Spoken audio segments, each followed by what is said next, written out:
ngayon sa Biento Annex at kung napapansin nyo, ayan, nasa new building na ako at itutour ko kayo sa new building namin. So, ayun, bye-bye, let's start! Mwah! Binigyan kami ng isang trabaho na aming kinatuwa dahil may ikot namin ng buong campus na kung saan pumunta kami sa new building at ito ang hagdan papunta doon. So ayan, naglakad-lakad lang kami at pumunta na nga kami sa building at ayan ang entrance niya. Sobrang ganda, lalo na kapag malapitan.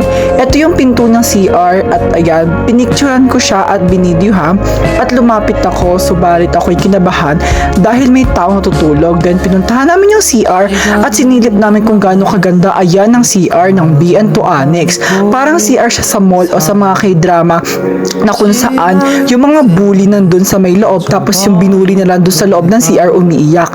So ganyan yung eksena niya, diba? Pang CR siya sa mall. So proud na proud kami at napakasaya namin. At ayun, lumabas na kami at umakyat kami sa second floor para mag-check pa ng mga classroom.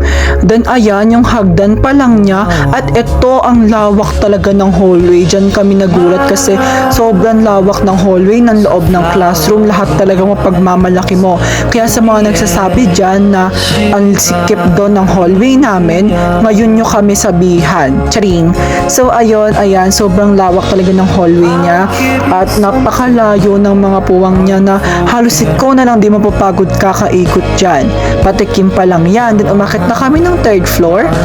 Then pumakit na rin kami ng fourth floor. Then ayan, ganyan din siya. Parang first, second, and third lang is pare-parehas lang din siya. Tapos bumaba na kami ng first floor para bumalik sa Biento Annex, sa main annex talaga para mag-check. Then eto, pumunta naman kami sa magiging building ng mga incoming tenant.